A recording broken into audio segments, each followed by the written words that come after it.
Gracias por sintonizar www.pulsoinline.com, transmitiendo desde la costa central de Perú, histórico distrito de Huaura, cuna de la independencia donde la democracia comienza a mostrar los sinsabores de las componendas y el arreglo bajo la mesa. Pues bien, estamos nosotros, como siempre, pretendiendo hablar en verdad, pretendiendo hacer que el modo en que vivimos y nos transmiten el humor los que gobiernan pueda analizarse en la verdadera dimensión de lo que se quiere hacer, de las intenciones buenas que autoridad de turno pueda impregnar en su comunidad. Ustedes me escuchan, me dicen, no te creemos nada. Porque es cierto, el desgaste de quien ostenta poder, de quien se exhibe por parques, plazas y lugares ajenos a sus predios cuasi delictivos, no cuaja en el de a pie, en el transportista, en el ama de casa, como bien hemos podido ser partícipes de que a lo largo de estos días se ha tenido que tomar decisiones radicales en cuanto a la posición clarísima de ejecutar obras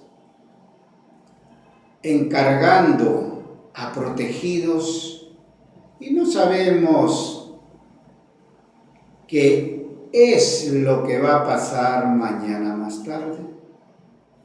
Bueno, quien actúa marginalmente debe atenerse a las consecuencias, y eso es lo que vislumbramos a nivel de gobierno central, que ha merecido la renuncia del ministro Martín Vizcarra, y que también es vicepresidente de la República, por los clarísimos indicios que se van a se van a seguir descubriendo de extraños vínculos empresariales, y como dicen, y se conoce, él no está solo, él trabaja en equipo, él responde al humor de alguien, y muchos señalan más arriba, y donde nuestro presidente Pedro Pablo va a comenzar a sufrir el desgaste de su popularidad ganada a pulso en estos días por los claros indicios que hay de corrupción. Bueno, ¿qué es lo que va a pasar? No sabemos. Y hay un silencio allí sepulcral con la reconstrucción. ¿No les parece algo que preocupa? A nosotros nos llama al orden jurisdiccional, porque se están cocinando habas a fuego lento, y ojalá nos equivoquemos por ventura y que no sea más de lo mismo ver negociados anticipados. Allí sí vamos a tener que pensar firmemente en que ya no habría nada más que hacer que amoldarse a las circunstancias. No existen luchadores, no hay defensores, no hay quien le ponga el cascabel al gato, salga a hablar, a decir.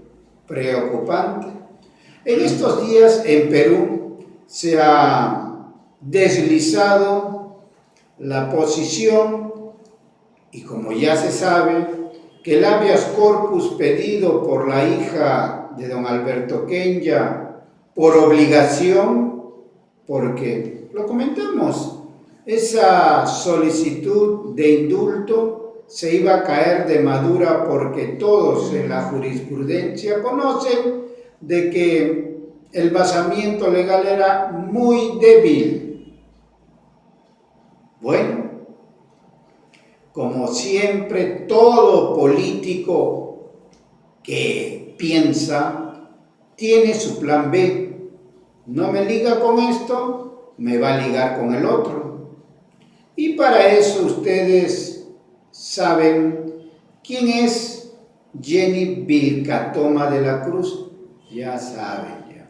Mujer controversial que su caballito de batalla fue la lucha anticorrupción, pero de anticorrupción a lo que estamos sintiendo en la puerta del horno, pensamos que solo fue un cliché para lograr ser congresista.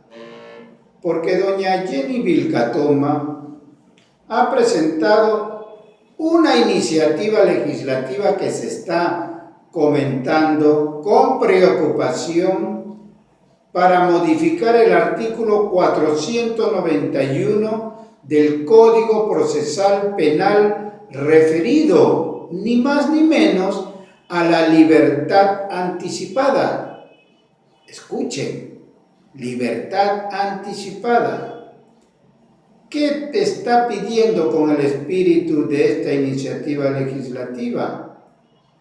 Artículo primero, modificación del artículo 491 del Código Procesal Penal, de la siguiente manera: el Ministerio Público, el condenado y su defensor, según corresponda, podrán plantear ante el juez de la investigación preparatoria incidentes relativos a la conversión y revocación de la conversión de las penas.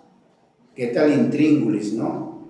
A la revocación de la suspensión de la ejecución de la pena y de la reserva del fallo condenatorio y a la extinción o vencimiento de la pena.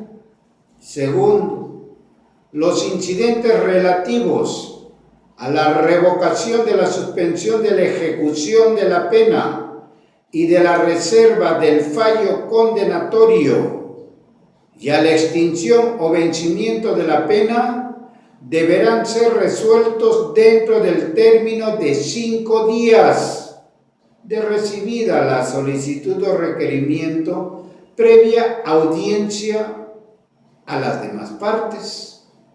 Si fuere necesario incorporar elementos de prueba, el juez de investigación preparatoria, aún de oficio y con carácter previo a la realización de la audiencia o suspendiéndola, ordenará una investigación sumaria por breve tiempo que determinará razonablemente, después de la cual decidirá. La policía realizará dichas diligencias bajo la conducción del fiscal.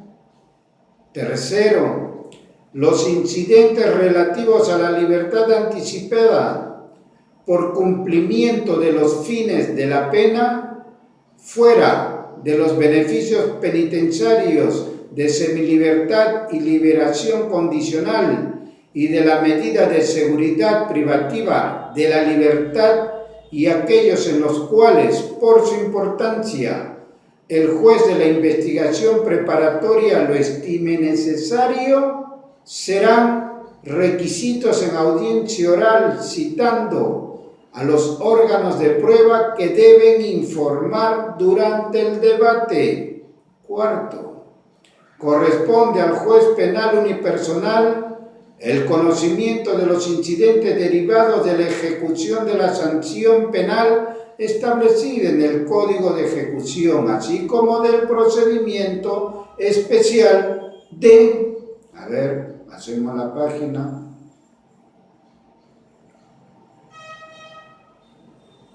Bueno, aquí claramente se quiere tratar de inducir a que se revise lo actuado, de acuerdo a lo que vamos entendiendo. Ahora vamos a recuperar la línea de internet mientras tanto, y por eso, con conocimiento de lo que sabe doña Jenny Vilcatoma, está pretendiendo pues dar una salida quizás con leguleyada de por medio, para que se pueda interpretar de alguna manera algún proceso de libertad anticipada que ustedes saben apunta hacia Alberto Fujimori. Asimismo, las solicitudes sobre refundición o acumulación de penas son de competencia del juzgado penal colegiado. Serán resueltas previa realización de una audiencia. Artículo 2. Criterios generales del cumplimiento de los fines de la pena.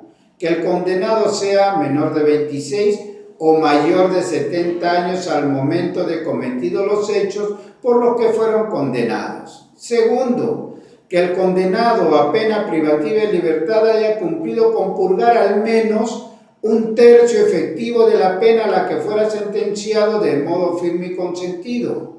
Tercero, ya van dándose cuenta ustedes hacia dónde se enfoca.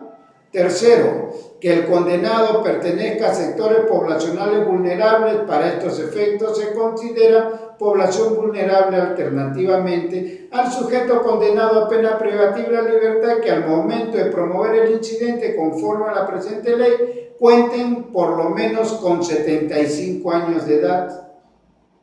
B, aquellos que sean nativos de zona fronteriza. C, a las mujeres en estado de gravidez. D, a los ciudadanos de nacionalidad extranjera.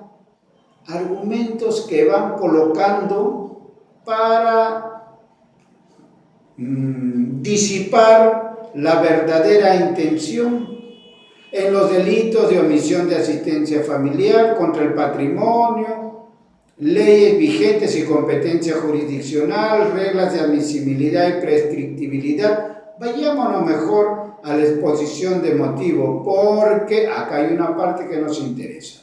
La solicitud de libertad anticipada formulada por el ciudadano extranjero conforme a la presente ley deberán aportar, además de todo lo regulado en los apartados anteriores. No, eso no viene al caso. A no ser que don Alberto Kenya se acoja a la nacionalidad japonesa, sería, pero ya no podría postular. Claro, por ahí no creo que corra la cosa, ¿no? Bueno, pero vamos a la exposición de motivos, vamos, porque los fundamentos aquí fácticos, legales, técnicos, no son entendibles. A ver, exposición de motivos.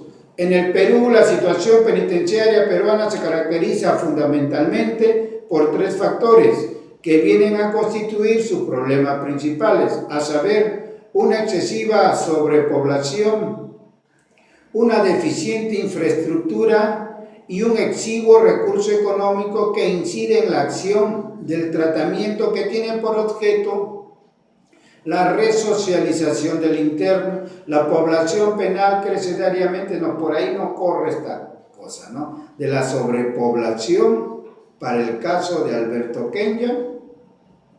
A ver, en este sentido, la finalidad resocializadora de la pena de libertad obliga a un necesario esfuerzo en la búsqueda de alternativas válidas para que las penas cortas de prisión o en su caso el desarrollo del sistema y mecanismos de ejecución atenuada de la misma arresto domiciliario, semilibertad, tratamiento intermedio, semidetención, libertad controlada, arresto de fin de semana, y en el caso de las penas de intermedia y larga duración resulta necesaria la propuesta de mecanismos de ejecución que permitan un progresivo avance al interno a consecuencia de su libertad anticipada bajo el cumplimiento de supuestos reglados que prioricen al condenado perteneciente al sector vulnerable dentro del sistema carcelario, que consideren que esto no le aplica a Alberto Kenya ni de vainas. Debe considerarse que cada vez más se contempla en la legislación penal la incorporación de mecanismos alternativos a la pena privativa de la libertad de ejecución fuera del establecimiento penitenciario, o incluso de renuncia a la imposición de pena alguna. Por ejemplo, ponen por ahí, ¿no?, los mecanismos alternativos a la aplicación de la pena privativa de la libertad o de suspensión de la ejecución de esta tienen su fundamento en la apreciación de los principios de necesidad y merecimiento de la pena, en tanto estos sustenten la aplicación de la pena privativa de la libertad. Por ahí hay un juego de palabritas que no es muy transparente. El merecimiento de pena, hacer alusión a consideraciones de justicia, es en este sentido merecedor de ser tutelados penalmente en aquellos bienes jurídicos que sirvan un gran arraigo social y una intensa afectación individual. Por ahí no corre tampoco. Señala la doctrina alemana, tampoco va por ahí. Resulta importante poner de relieve que si bien la institución de la renuncia de pena es utilizada en términos de abstención de imposición de la misma en supuesto de delito de bagatela o contenido lesivo mínimo, por ahí tampoco. Respecto de la libertad anticipada del establecimiento penitenciario por cumplimiento de los fines de la pena, es de precisar de modo preliminar que la Corte Suprema de la República a partir del 2011 comenzó a exigir al Poder Legislativo regulación específica respecto de la que en el nuevo modelo procesal penal, ¿qué significa la libertad anticipada? Figura contemplada en el nuevo ordenamiento procesal penal, pero que no tenía ningún desarrollo normativo específico de cómo, cuándo y por qué debía proceder una modificación de la sentencia condenatoria de un sujeto que solicitaba o se acogía a esta institución procesal en orden a la ejecución de la pena. Y tocan una casación, entre otras, en el orden de acuerdos de plenarios, como en el año 2012, que como lo veremos, se han emitido en el mismo sentido de exigir al Congreso una regulación en tal sentido. En la línea acotada, la Corte Suprema de Justicia emitió el acuerdo plenario 3/2012, en el mismo que se indicó que la institución de libertad anticipada regulada en términos procedimentales en el artículo 491.3 del Código Procesal habilitaba la presentación de solicitud de libertad anticipada ante el juez de investigación preparatoria en supuestos fuera de los beneficios penitenciarios o mecanismo alternativo de ejecución de la pena ya regulado en el Código Penal, suspensión de la pena, conversión privativa, y como ejemplo pusieron la retroactividad benigna a un caso que tuviese como efecto la reducción de la pena impuesta y como consecuencia la necesidad de tramitar una salida anticipada del establecimiento penitenciario por cumplimiento de su condena al amparo de la modificación legal que le favorecería en el término de retroactividad benigna. Ojo, acá se estarían violando varios supuestos. aplicar una ley con retroactividad, Dios mío, huele a peligro.